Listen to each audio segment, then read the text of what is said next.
এবার বলবেন মৌলভী সাহেব ভালো কথা, কিন্তু হিন্দুরাও তো ভালো কাজ করে, খ্রিস্টানও তো ভালো কাজ করেন, আপনার কিনা যৌন বৌদ্ধ নাসারা ওরাও তো ভালো কাজ করেন। অনেক সময় দেখা যায় যে আমরা স্কুলে পড়ে কলেজে বন্ধু হয়, স্কুলে বন্ধু হয় কি হয় না? হিন্দু ভাইয়ের সঙ্গে বন্ধু হয়েছে, এটা হতেই পারে। তার ব্যবহার দেখে ভালো লেগেছে, সে আমাকে হেল্প করে প্রজেক্টের মাধ্যমে, প্রজেক্ট দিয়ে আমাকে হেল্প করে, রুটিন দিয়ে আমাকে হেল্প করে, অনেক বই দিয়ে আমাকে হেল্প করে, এটা করতে পারে।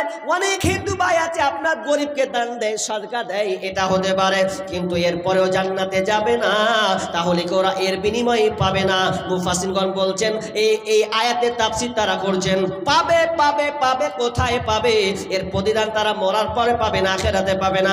এরা দুনিয়াতে আল্লাহ এদেরকে প্রতিদান দিয়ে দেবেন। যদি কোনো হিন্দু একটা মুসলমানের উপকার করে দেয়, তাহলে আল্লাহ তাআলা তাকে দুনিয়াতে তার প্রতিদান দিয়ে দেবেন, তাকে দুনিয়াতে তাকে বড় করে দেবেন, কিন্তু মরার পরে পাবে না, পাবে না, পাবে না। আল্লাহ তাআলা বলছেন যদি মুমিন হয় তার সৎকর্মটা তার কাজে লাগবে আখিরাতে, এবং ইয়াদখুলুনাল জান্নাতা, ওই লোকটা জান্নাতে যাবে, ওয়ালা ইযলামুনা নাকিরা, এবং তার সঙ্গে তিল পরিমাণ পর্যন্ত তার জুলুম করা হবে না। ভালো কাজ করতে হবে, শর্ত ঈমানদার হতে হবে, মুমিন হওয়া লাগবে, তাহলে আপনার সব আমল কাজে লাগবে, নচেত কাজে লাগবে না। এবার ভালো কাজ আপনি করে দেখুন, কোন ভালো কাজ করেছেন আপনি? করেননি? হাদিস চলেন। ভালো কাজ কোনগুলোকে বলে, কি কি ভালো কাজ করতে হবে, এটা অনেক পিছনে যাব ইনশাআল্লাহ। তবে প্রথমত জানেন, ঘটনাটা আপনাকে ভালো করে শোনা লাগবে, মন দিয়ে ভাই বোন, আপনাকে সকলকে বলছি মন দিয়ে শোনা লাগবে, যদিও পুরানা। কি বলেন, মেয়েরা কি জায়গা হয় না? ও মা বোন, আপনারাকে একবার বলেছি মা, আবারও বলছি, সামনের জায়গা ফাঁকা আছে মনে হচ্ছে, মনে হয় ফাঁকা আছে অনেক জায়গা, টিপ টিপ বুঝা যাচ্ছে তো। মা বোন একটু আগিয়ে যান তো, পিছনে অনেক বোন দাঁড়িয়ে আছে, আপনাদেরই মা, আপনাদেরই বোন, একটু জায়গা করে দেন। দেখেন আপনি আগে বাড়বেন তো আল্লাহ আপনার সম্মান বাড়িয়ে দেবে, আরো আপনি নেকি পাবেন। এই মাদ্রাসা জালসা প্রমাণ হবে যে 2-3 জায়গায় বসেছি নাকি, সব বিচারের মাঠে সব সাক্ষী প্রদান করবে। মা বোন ওখানে বসেছেন, আবার জায়গাটা চেঞ্জ করেন, আগে চলে যান, আগান। মা বোন একটু আগে আসেন, আল্লাহর হস্তে আগান। দেখেন আপনাদের পেছনে ওরা বসতে পারছে না, দাঁড়িয়ে আছে কষ্ট করে। যা হয়েছে বাড়তে হিংসা, যা হয়েছে এখানে নয়, এখানে সমাধান চাই। একটু আগে আসেন মা বোন, আস্তে আস্তে করে কেটে কেটে পড়ুন। পেছনে জায়গা খুব শর্ট, কিন্তু সামনে জায়গা ফাঁকা আছে, আগে বসি। কি বলছিলাম? যে বানি ইসরাইলের 3 বন্ধু, কয় বন্ধু বললাম ভাই? 3 বন্ধু। খালি ঘটনা শুনেছেন, শিক্ষা নিয়েছেন কোনোদিন? নেননি। 3 বন্ধু বেড়াতে গেছে, ঘুরতে গেছে মরুভূমি প্রান্ত। ঘুরতে গিয়ে এমন একটা ঝটকা এলো, ঝড় বৃষ্টি, প্রবল ঝড় বৃষ্টি শুরু হলো। এই ঝড় বৃষ্টি শুরু হতে কোথায় পালাবে, কোথায় লুকাবে 3 বন্ধু? কোনো লুকাবার কোনো জায়গা না পেয়ে একটি গর্ত, গুহার ভিতরে আশ্রয় নিয়েছে। ওখানে 3 বন্ধু আশ্রয় নিল। আশ্রয় নেওয়ার পর আল্লাহর কি হুকুম দেখেন, প্রবল হাওয়া বেগে বড় বড় পাথরগুলো এসে ওই গর্তটাকে পুরো ব্লক করে দিল, বন্ধ করে দিল। যাতে কি হলো, 3 জন আর পৃথিবীর আলো দেখতে পায় না, কোনো কিছুই তারা বুঝতে পারে না। তারা 3 জন আছে, বাইরে লোক এলেও তারা কেউ বুঝতে পারবে না। বন্ধুরে, এমন একটা বিপদের সম্মুখীন তারা হয়েছে। এবার তারা 3 বন্ধু বলছেন, ভাই কি বিপদে পড়লাম, পৃথিবীর আলো তো কেউ দেখতে পাই না। বর্তমানে তো মোবাইল থাকলে হয়তো আপনি ফোন করবেন, হ্যালো অমুক জায়গায় আটকা পড়েছে, বিপদে পড়েছে। কিন্তু এটা তা না, এটা কোনো ব্যবস্থা নাই, কোনো কিছু উপায় রাস্তা নাই। তখন তারা 3 জন বলছে, বন্ধুরে এক কাজ কর, আর আমাদের বাঁচার রাস্তা নাই, তবে একটা বাঁচার রাস্তা আছে, আল্লাহ আমাদের সাহায্য করবেন, আল্লাহ আমাদেরকে পথ উদ্ধার করবেন। তবে কি কাজ? বলছে, কেউ কি কোনো আমল করেছো দুনিয়াতে বাঁচতে গিয়ে? কোনোদিন কি ভালো কর্ম করেছো, ভালো কর্ম করেছো, যার বিনিময়ে আল্লাহর কাছে চাইলে আল্লাহ আমাদেরকে উদ্ধার করবে? একজন ভাই, প্রথম বন্ধু বলছে, হ্যাঁ, জীবনে আমার একটা ভালো স্পেশাল কাজ আছে, যে কাজটা আমি নিয়মিত করতাম। কোন কাজ? বলছে বন্ধু বন্ধু আমার কাজ ছিল আমার বাপ মায়ের খিদমত আমি করতাম। প্রতিদিন আমি যেতাম কোথায়? তো মাঠে রাখাল হিসাবে আমি ছাগল চড়াতে যেতাম। চড়াতে গিয়ে আমার প্রতিদিন দৈনন্দিন আমার অভ্যাস ছিল। থাক থাক থাক, 1 ঘন্টা হোক নাকি, শুরু করে দেবো?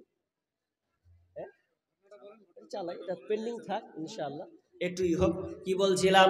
এবার বন্ধু বলছে আমি প্রতিদিন ছাগল চড়াতাম। আমার প্রতিদিন ছাগল চড়ানোর পর আমার কাজ ছিল কি, আমি প্রথমে বাড়ি আসতাম, এসে আমি দুধ দহন, বাড়ি থেকে দুধ দহন করতাম। দুধ দহন করার পর সর্বপ্রথম আমার মাকে আমি খাওয়াতাম, আব্বাকে খাওয়াতাম, তারপরে আমরা ছেলেদের খাওয়াতাম, তারপরে আমরা নিজেরাই খেতাম। কিন্তু আল্লাহর কি হুকুম, কোনো একদিন দূরে পারে চলে গেছি ছাগল চড়াতে, বহু দূর চলে গেছি। আপনার সন্ধ্যা রাত গভীর হয়ে গেল, আমি বাড়ি এসে পৌঁছালাম, দুধ দহন করলাম মাকে দেওয়ার জন্য। যখন আমি মাকে দিচ্ছি তো মা ঘুমন্ত, আব্বা ঘুমন্ত, কিভাবে আমি দেব? ঘুমন্ত মানুষকে তো আর জাগানো যায় না, বয়স্ক মানুষ। এবার আমি কি করলাম, আমি কোনো রাস্তা না পেয়ে মায়ের মাথার দিকে আমি দাঁড়িয়ে থাকলাম। ছেলেরা কান্না করেন, আব্বু দুধ দাও, ভোগ লেগেছে, খিদে লেগেছে। বাবু আমি আমার সন্তানদেরকে আমি দিই নাই, আমরা নিজেরাও খাই নাই, সন্তানেরা আপনার কিনা কান্নার রোল বয়েছে। এরপর আমি তাদেরকে দুধ খেতে দিলাম না। যতক্ষণ পর্যন্ত আমার মা আব্বা না খাবে ততক্ষণ পর্যন্ত আমি কিন্তু দুধ পান করতে দেব না। তার মানে মা বাপকে তিনি কত যে ভালোবাসতেন, আল্লাহর জন্য কত ভালোবাসতেন। কিন্তু দেখা গেল মা ঘুমিয়ে আছে। যখন ফজরের আজান দিল, আসসালাতু খায়রুম মিনান নাওম, যখন আজানটা হলো ফজরের আজান, এমন সময় বাপ মায়ের ঘুম ভাঙলো। সন্ধ্যা আপনার কিনা সব সন্তান মা বাপকে আগে দুধ পান করালো, তারপরে তার সন্তানদেরকে দিল, নিজেরা খেলো। তার মানে কত মহাব্বত, মা বাপ কত দামি জিনিস, কত সম্মানীয় জিনিস। বাপ মা যার পৃথিবীতে আছে মান সম্মান করতে শিখতে হবে, কারণ যার বাপ মা নাই সে জানে বাপ মা কত বড় নিয়ামত। জীবনের মূল কষ্ট মায়ের প্রসব বেদনায়, সাত আসমান সাত জামিন তখন মায়েরই মাথায়। জীবনের মূল কষ্ট মায়ের প্রসব বেদনায়, সাত আসমান সাত জামিন তখন মায়েরই মাথায়।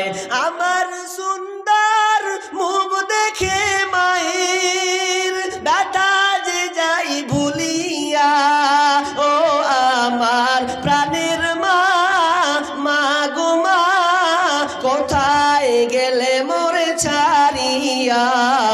জনম দুঃখী ইয়াতিম আমি, চাই না কেহ ফিরিয়া। আমি যখন ছিলাম আমার মায়েরই উদরে, চলাফেরা করলেন যে মায় কত কষ্ট করে। আমি যখন ছিলাম আমার মায়েরই উদরে, চলাফেরা করলেন যে মায় কত কষ্ট করে। এমন মাকে কেমনে আমি, এমন মাকে কেমনে আজি যাব আমি ভুলিয়া। ও আমার প্রাণের মা, মা গো মা কোথায় গেলে মোরে ছাড়িয়া। জনম দুঃখী ইয়াতিম আমি, চাই না কেহ ফিরিয়া। দুঃখে কষ্টে মায়ের জীবন আমাকে নিয়া, শোধ করিতে পারিব নারীন জীবনটা দিয়া। দুঃখে কষ্টে মায়ের জীবন আমাকে নিয়া, শোধ করিতে পারিব না নারীন জীবনটা দিয়া। ঘুমের মাঝে মাকে দেখি, ঘুমের মাঝে মাকে দেখে বুক যাই মোর ফাটিয়া। ও আমার প্রাণের মা, মা গো মা, কোথায় গেলে মোরে ছাড়িয়া। জনম দুঃখী ইয়াতিম আমি, চাই না কেহ ফিরিয়া। জীবনের মূল কষ্ট মায়ের প্রসব বেদনায়, সাত আসমান সাত জামিন তখন মায়েরই মাথায়। এই করে সেই আপনার কিনা বন্ধু বাপ মায়ের খিদমত করলো, আপনার সেবা করলো, এই কথাটাকে তুলে ধরছেন আল্লাহর কাছে। আল্লাহ, জীবনে আর নেকি করে কার না করি, আমল না করে আমার মাকে আমি খিদমত করতাম, মাকে শ্রদ্ধা করতাম, ভালোবাসতাম। এর বিনিময়ে আল্লাহ তুমি আমাদের থেকে উদ্ধার করো, পাথরটাকে একটু সরিয়ে দাও। যেমনই বলা আল্লাহ